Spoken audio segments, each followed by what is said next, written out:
ताउते तूफान चला गया, लेकिन तबाही की तस्वीरें लगातार आ रही हैं। तूफान के आने की खबर पहले से थी। लाखों लोगों को समंदर के किनारे से सुरक्षित ठिकानों पर पहुंचाया गया, जिससे उनकी जान बची। लेकिन मुंबई के समंदर में ऐसी लापरवाही हुई जो जिंदगी पर भारी पड़ गई। समंदर में तैनात लोगों को वक्त रहते नहीं निकाला गया। नतीजा जानलेवा साबित हुआ। बार्ज 305 डूब गया। तूफान के बाद कई लोग बचाए गए।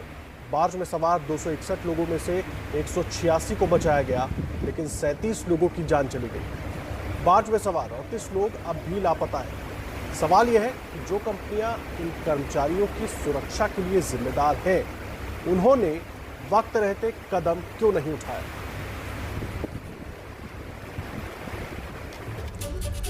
और देखिए, अब कई अहम सवाल खड़े हो जाते हैं। जो कुछ मुंबई के समंदर में हुआ और एबीपी न्यूज वही सवाल सबके सामने रख रहा है। देखिए क्या सवाल है वो आपको बता देते हैं। तूफान के अलर्ट के बाद समंदर से लोगों को क्यों नहीं निकाला गया? आखिर क्या वजह थी कि जब तूफान का अलर्ट पहले से था और सबको पता था कि तूफान खतरनाक हो सकता है, तो लोगों को समंदर से क्यों नहीं निकाला गया? तूफान आने से पहले जान बचाने के लिए कदम क्यों नहीं उठाए गए? जब सारी जानकारी पहले से थी प्रशासन की तरफ से, मौसम विभाग की तरफ से, तो कदम पहले क्यों नहीं उठाए गए? और बार्ज पर लोगों को मरने के लिए क्यों छोड़ दिया गया? बार्ज के डूबने के बाद रात भर ये लोग समंदर के पानी में रहे। अब तो कई लोगों की जान जाने की खबर भी आ चुकी है। और इस बड़ी लापरवाही की सजा क्या मिलेगी? ये सबसे बड़ा सवाल है कि जो लोग इसके लिए लापरवाह है, इस घटना के लिए जिनकी लापरवाही जिम्मेदार है, क्या उन लोगों को सजा मिलेगी? सारे बचाए गए कर्मचारी कैप्टन को दोष दे रहे हैं। आपको दिखाते हैं संवाददाता मृत्युंजय सिंह की रिपोर्ट। तूफान आने वाला था कि आप लोग को पहले से सूचना नहीं दिया गया? सर, हम लोगों को पता था, लेकिन हम लोगों का जो कैप्टन था वो मतलब ओवर कॉन्फिडेंस में रोक के रखा। उसको पता था कि तूफान आने वाला है, फिर भी नहीं वो लेके गया। और बोट 2 था वो लेके चलाया था पहले, लेकिन हम लोगों का बोट नहीं लेके गया। बोला कि बड़ा बोट है, कुछ नहीं होगा। इसको जिम्मेदार मानते हैं इस हादसे के लिए? इस हादसे के लिए अपना कैप्टन जिम्मेदार है, पूरी तरह से कैप्टन जिम्मेदार है। कैप्टन का सब तो नाम पता नहीं है। वो ऑफकॉन हम लोग को लाया है। ऑफकॉन पहले जब तूफान आने वाला था सभी को जानकारी थी, तो क्या कोई अधिकारियों ने फैसला नहीं लिया कि हमें शोर पर जाना चाहिए? कोई फैसला लिया?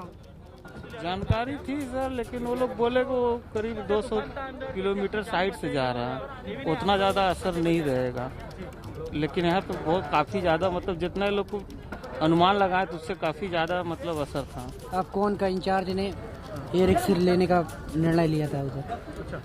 जब आप लोग को पता था तूफान आने वाला, किसी ने बोला नहीं कि हमें शोर पे आ जाना है? 3 दिन से घोषणा हो रही थी कि सभी लोग जो समुद्र में है बाहर आ जाएं या शोर पे आ जाएं। जो बड़ी पोस्ट के होते हैं वो जो फैसला लेते हैं वो उसी में सबको कायम रहना पड़ता है। जिम्मेदार किसको मानते हैं? किसकी लापरवाही है? क्योंकि तूफान आने वाला, ये तो पूरे देश को पता था। तूफान आया है, इसमें जिम्मेदारी हमारे जो विश्वास सर है उनकी और जो ONGC है उनकी भी है। जब उनको मालूम था कि रफ आया तो उनको भगाना चाहिए वहाँ से।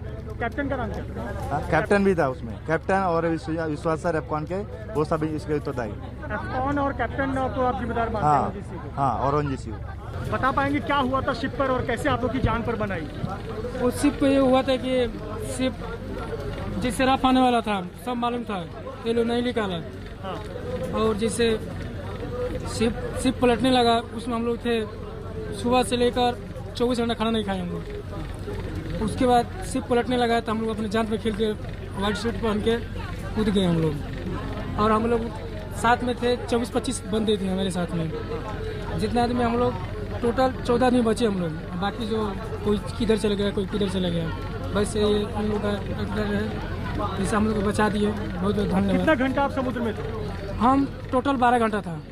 किसको जिम्मेदार मानते हैं जब पता था पूरे देश को कि तूफान आने वाला है? मैं जिम्मेदार, मैं जो बोट का है, जो बोट का मैं मालिक को मानना चाहता हूँ, जो रखने के लिए बोला था। आप लोग को पता था? कोई चर्चा नहीं हो रही थी तूफान आने वाला है, शोर पर? चर्चा तो हो रही थी, हम लोग सोच रहे थे घर जाने के लिए, लेकिन कोई छुट्टी नहीं दे रहा था घर जाने के लिए। बोल रहा था कि तू जाएगा तो कुछ नहीं मिलेगा, ये नहीं मिलेगा, वो नहीं मिलेगा। हम बहुत कोशिश किया घर जाने के लिए, लेकिन नहीं जाने दे रहे थे। जिंदगी बच के बस यही चाहिए। अब वापस से समुद्र में जाएंगे काम के लिए? अब नहीं जाएंगे। उन तमाम लोगों को आप सुन रहे थे जिनको रेस्क्यू करके निकाला गया, वो किसे जिम्मेदार बता रहे थे। लेकिन इसके अलावा भी सवाल कई हैं। जो जिम्मेदार हैं वो सवालों से भाग रहे हैं। आखिर समंदर में तैनात कर्मचारियों को वक्त रहते क्यों नहीं बचाया गया?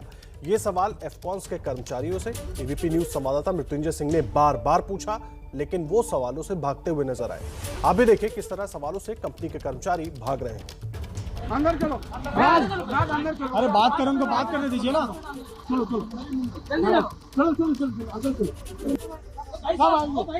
उनको जाने दीजिए, आ जाओ। चलो आप उनको बात करने दीजिए ना, उनको बात कर रहे हैं, आप बाहर हो। पुलिस वाले? हाँ, पुलिस वाले आप क्यों रोक रहे हैं? सर बात कर रहे हैं ना, 2 मिनट दीजिए ना। आप क्यों रोक रहे हैं? हम लोगों को बुलाया गया सर इंटरेक्शन के लिए, बुलाया गया ना, नेवी ने बुलाया ना इंटरेक्शन के लिए। आप किसकी तरफ से? आप कौन की तरफ से? कहाँ से आप? सर आप कहाँ से? आप कौन की तरफ से? आप ONGC की तरफ से? आप क्या नाम है आपका? आप मुंबई पुलिस से हैं? आप किस एजेंसी से हैं? आप किस एजेंसी से हैं? बंदे अंदर। हाँ, कहाँ से? F-कौन से हैं आप? F-कौन से हैं आप? क्यों रोक रहे हैं आप क्यों रोक रहे हैं? मना किया गया है क्या? लो आप नहीं बोलने देना है मीडिया से। कर्मचारियों को आप दबाव डाल रहे हैं, नहीं बोल रहे हैं। आप जवाब दे लेते हैं, आप जवाब दे लेते हैं।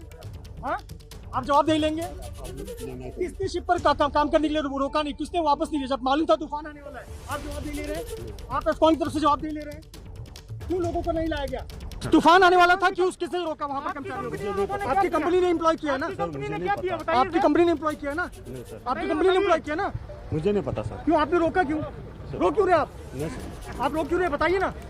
Sorry sir. नहीं आप बताइए, आप जब तूफान आने वाला था तो आपने कंपनियों को क्यों मजदूरों को बुलाया नहीं? कर्मचारियों को क्यों नहीं बुलाया गया? सर मुझे नहीं पता। आप किस एजेंसी से? आप बताइए, आप नाम बताइए ना।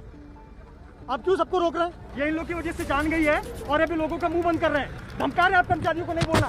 आप कर्मचारियों को धमका रहे नहीं बोलना है। आप कर्मचारियों को धमका क्यों रहे नहीं बोलना है? सर इंटरव्यू कर रहे हैं, सबको आके रोक रहे हैं बीच में। जब आ रहे हो तब हाथ डाल दो। ONGC ऑफिस तो वही मैं पूछ रहा हूँ, ONGC को तो उनका वर्जन दे, आप मना क्यों कर रहे नहीं बोलना है?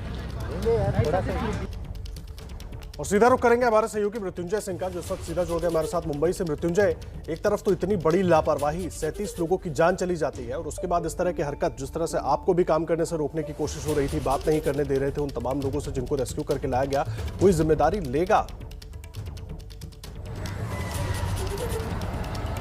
आदर्श, बिल्कुल जवाबदेही बनती है। ये 3700 जो बरामद किए गए हैं समुद्र से, उसकी जवाबदेही किसकी है? किसकी जिम्मेदारी बनती है? ये जो कर्मचारी अपनी रिस्क लेकर काम कर रहे थे, इस कंपनी के लिए काम कर रहे थे, क्या उन कंपनी के मालिकों की, अधिकारियों की जिम्मेदारी नहीं बनती है?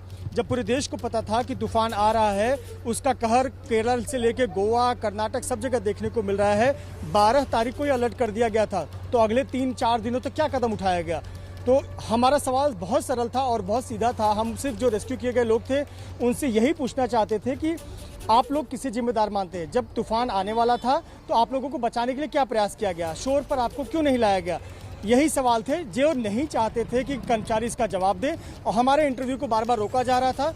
हमने कैमरा पलटकर उन पर ही लगा दिया और उन्हीं से पूछना शुरू किया कि आप ही बताइए, इन मौतों का जिम्मेदार कौन है? इस घटना का जिम्मेदार कौन है? सीधी सी बात है, उनके पास जवाब नहीं है। 37 मौतें हो चुकी हैं अब तक, अभी भी न जाने कितनी लाइफ है, कितनी जिंदगी हैं जो अरब सागर में संघर्ष कर रही हैं, जो नेवी लगातार सर्च और रेस्क्यू ऑपरेशन कर रही है, तलाश कर रही है, और जवाबदेही तो बनती है और जवाबदेही देनी पड़ेगी। मुंबई के येलो गेट पुलिस स्टेशन में 22 ADR दर्ज किए गए हैं। आदर्श, ये ADR है यानी एक्सीडेंटल डेथ रिपोर्ट, जब इसकी जांच की जाती है तो ये FIR में भी कन्वर्ट हो जाएगा, लेकिन फिलहाल के लिए ADR दर्ज किया गया है।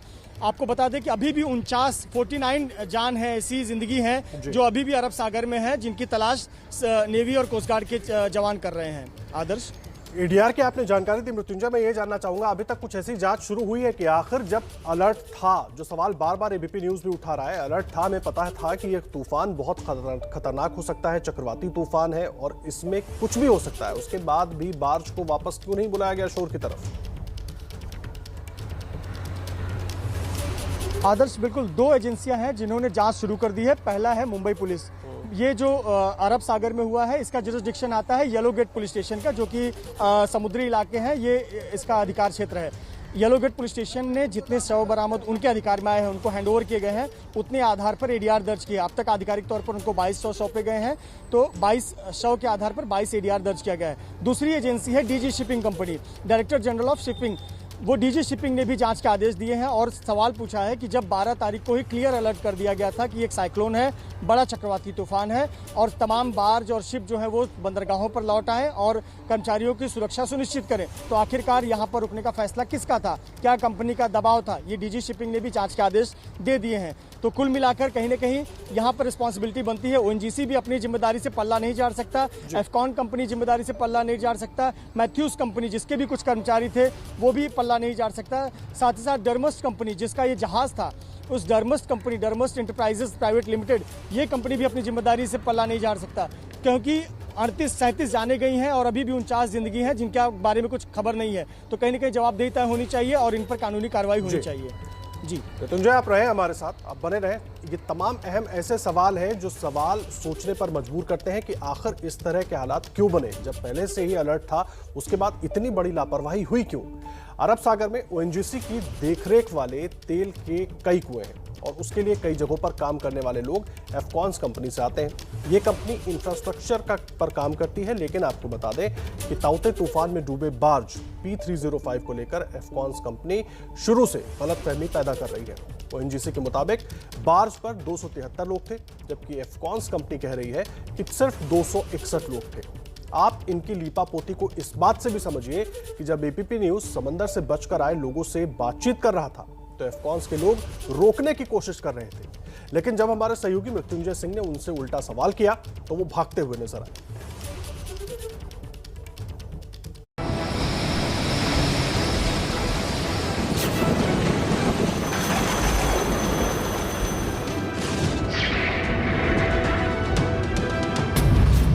चक्रवाती तूफान ताउते महाराष्ट्र और गुजरात से होकर तो निकल गया, लेकिन पीछे तबाही के निशानों के साथ कई सवाल भी छोड़ गया। इनमें सबसे बड़ा सवाल मुंबई के पास समंदर में ओएनजीसी के उन बार्ज से जुड़ा हुआ है जिन पर सवार कई लोग तूफान के वक्त मौत के मुंह में समा गए और सैकड़ों किसी तरह मौत के भंवर से निकाल लिए गए।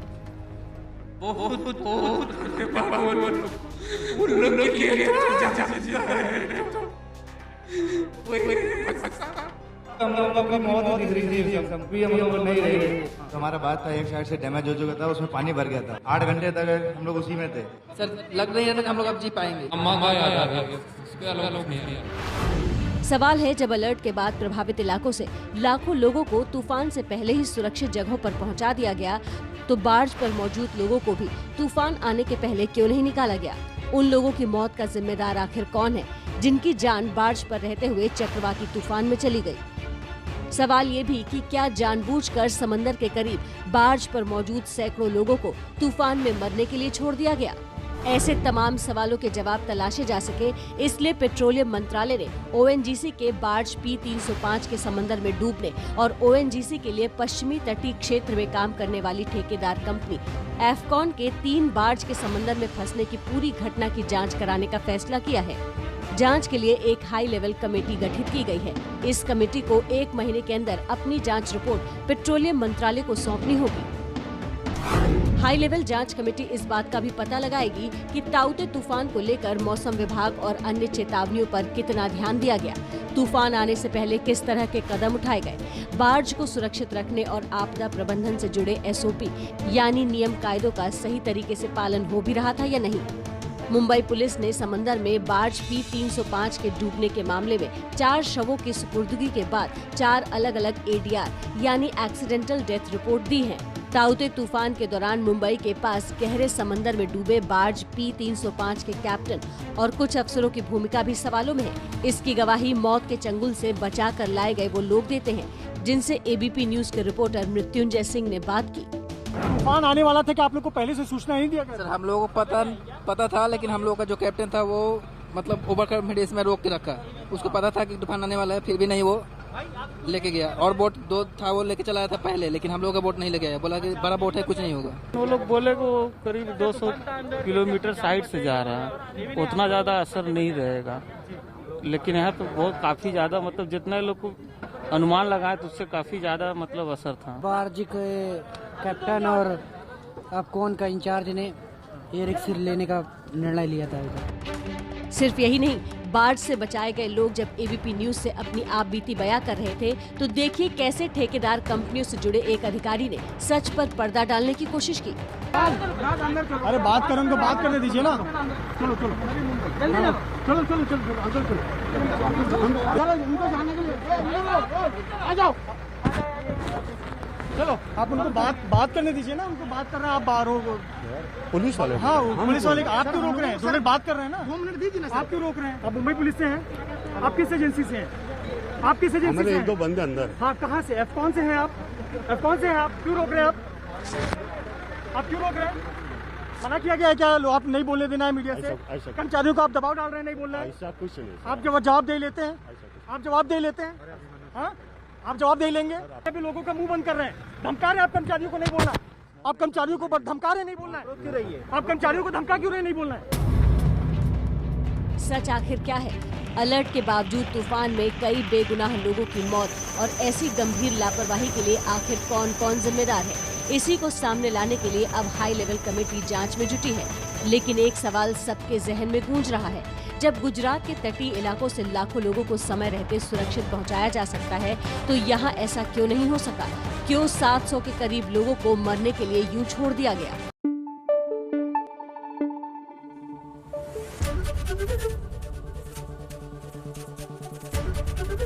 एबीपी न्यूज आपको रखे आगे।